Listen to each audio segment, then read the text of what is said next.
Ashley in Beef Season 2 is a perfect example of how we are not responsible for the trauma that has happened to us. That's not our fault ever, but we are responsible for actively healing from it and making sure we don't pass it on and inflict it on to other people. And the more that we avoid our feelings, the more we neglect other people's feelings. Now, all of the characters in Beef, just like us in the real world, are victims of capitalism.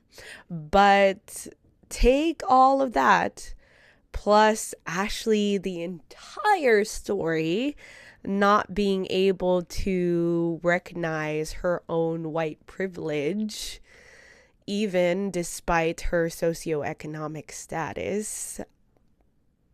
Was Ashley a villain?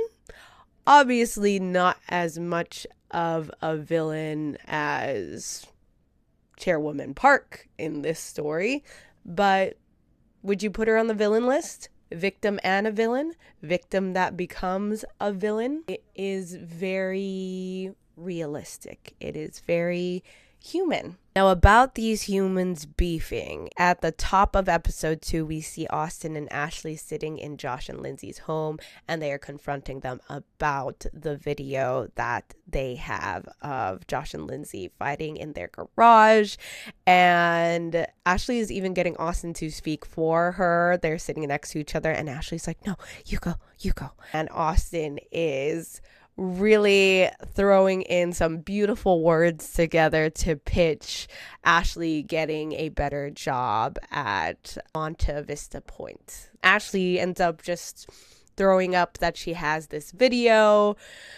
Josh is like, "So what do you want?" Then it cuts to Austin and Ashley in the car, and Ashley's reeling, and she's like, "When we get home, can you help me find a good doctor?" And Austin actually ends up saying, "Hey, I was just realizing we didn't even ask for anything for me." And Ashley still ends up saying, "Hey, let's never fight like this again." We're already getting to know that both Austin and Ashley are conflict avoidant in different ways. Austin in a way where he just doesn't want to make anybody upset and hold on to that because his mom actually says that to him in a later episode. Ashley is conflict avoidant as in she just like doesn't want conflict to exist at all, and that's not how healthy, sustainable relationships work. I say this to my couples all the time, and especially coming into couples therapy, it's not this magic program where after you finish it, you're not gonna have conflict at all. We're human. Conflict happens. It's natural. We're gonna get angry. We're allowed to be angry. Angry is helpful. It tells us information. It tells us needs are not being met. So it's not about never getting into conflict. It's not about never fighting.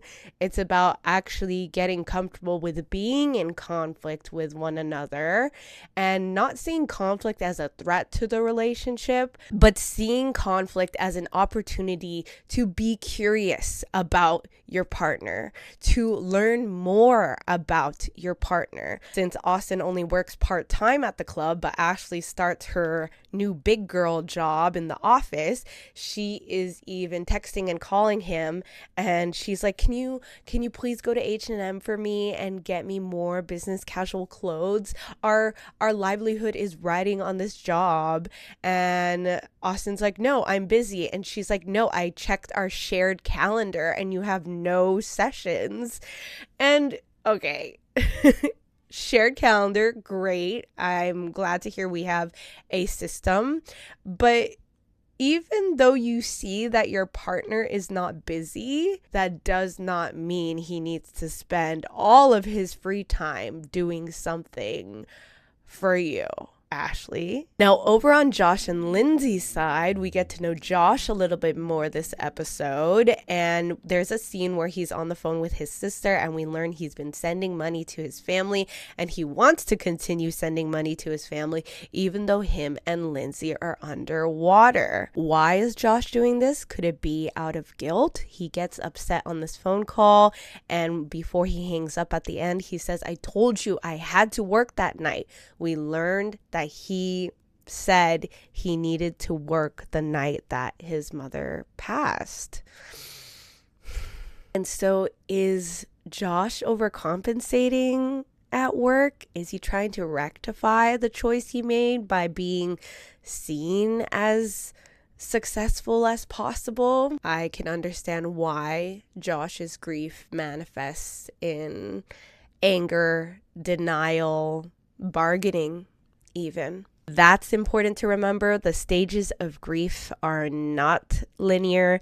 You bounce around all of them all the time. And yes, it's hard to talk about, but it's even harder if you don't talk about it, Josh. Episode 3, Ashley gets this idea that if Austin also works full-time at the club, that is the only way they won't drift apart. She also gets the idea to get closer to Eunice and therefore get closer to Chairwoman Park. She sets up a lunch date with her, Austin, and Eunice, and at this lunch date, Eunice talks about growing up in Korea, and Austin and Ashley talk about being from Arizona. And this is a moment Ashley says, "I never really considered us a mixed race couple. He's Arizonian to me." If you didn't think Ashley had any red flags up until this point, I hope you see the red flags now. When Austin and Ashley get home, Ashley senses Austin's shift in energy and asks him what's wrong. And she ends up also asking him, "Have you ever dated an Asian girl?"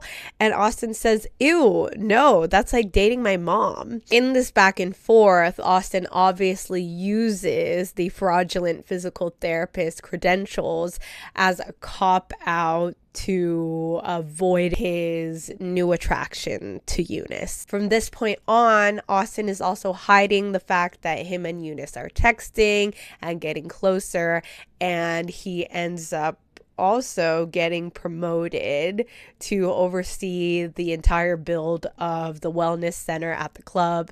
And Ashley didn't know, and Ashley is suspicious. They are fighting again when they get into the car, and Austin says, "I guess I'm canceling our celebratory CPK dinner." We finally start to see Austin really stick up for himself. He says, "Maybe, just maybe, they actually think I'm gonna do a good job. Can you just be happy for me? I finally feel useful now." Then Ashley says, "Fine, then look me in the eyes and tell me you don't like Eunice." And Austin admits, he says, "Okay, I'm attracted to Eunice. I'm drawn to our common heritage, but I love you. I'm being honest with you because I love you."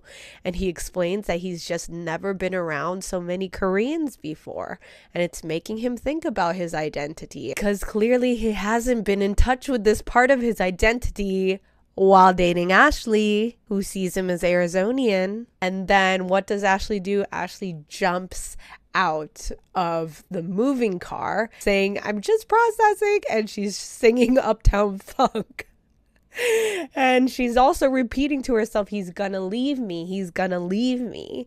And this comes back at the end when Austin breaks up with her because he says, "You don't love me, you just don't want to get left by me."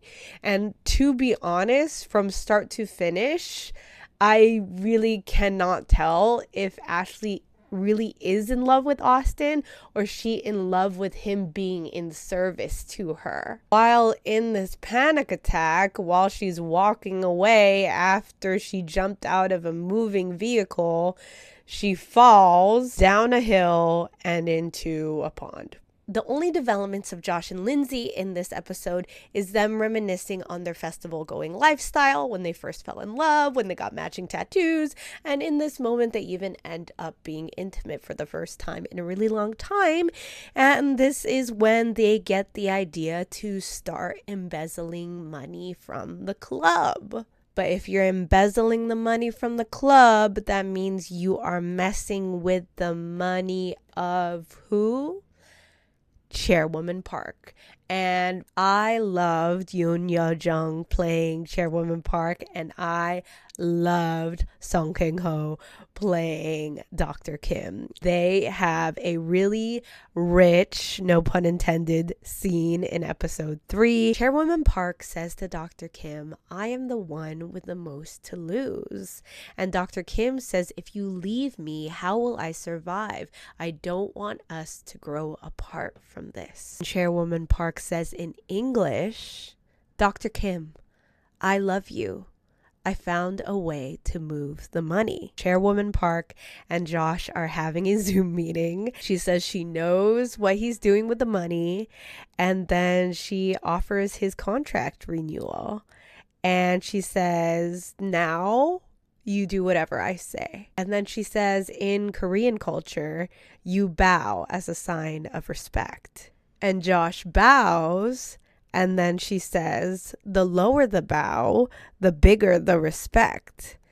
And he lowers his bow, and she says, "Lower." He does. And so now we see just how powerful Chairwoman Park is. Capitalism and greed will get in the way of real love. Episode 4, what other better way to showcase capitalism than a realistic emergency room experience? We see Austin and Ashley in the elevator, and Austin is holding her handbag and holding her up, and Austin is saying, "You gotta let me be your anchor." And Ashley says, "I want to be anchored."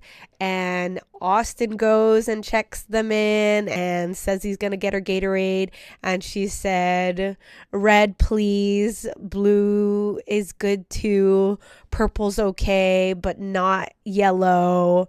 And she's doing it again. We saw her do this in so many other ways. Help me find a good doctor in Network. In a later episode, chamomile in the big mug. And she does it again on the plane with Lindsay. She says, "Can you get me a Shirley Temple Virgin? But can you make sure it's with Sprite? If it's not with Sprite, I'll just take apple juice." Ashley. This is all because she has never been taken care of in her life. And it's her way of literally asking for love. It is her wanting evidence in her hand. And since she didn't have parents that did anything for her, love means do this for me. Get me this when I say so. That means that you love me. But then when Austin goes to get her the Gatorade, she looks through his phone and even responds to Eunice, deletes the text from the recently deleted, and she lies to him. She finally gets seen because she collapses in front of the Filipino nurse. And then she does find out that her ovary wrapped around itself twice, and then she had to get it removed. And this is devastating. She really wanted kids, and she really wanted kids ASAP because she wants to have a chance at the family that she never got to have. But at what cost? Where is Austin's voice in this? A loving family and a loving home is something that you create together, not control. And so losing the chance of having a family fuels her anger, and especially fuels her anger towards Josh, because Josh withheld access to a better doctor that she could have seen sooner, because she wouldn't delete the backup footage of him and Lindsay's fight in the garage. And so she is looking for a place to put her anger. She goes to Josh and Lindsay's house. She sneaks in. She just wants to mess with things in their home and take pictures of the suspicious invoices. And she sticks her hands in her pants and puts her bloody palm into their orange juice. But then, who really suffers the consequences? When Ashley leaves, the back door doesn't close fully, and little Burberry gets out. And then the next episode, we see how Josh and Lindsay navigate losing Burberry and looking for Burberry together, and how the two of them process very differently. And I'm going to talk about that all in the next video. The sun is down now. Thank you so much, Fuerte friends. All my love, always and always. I'm Trisha Fuerte, and this has been a Fuerte Human Experience.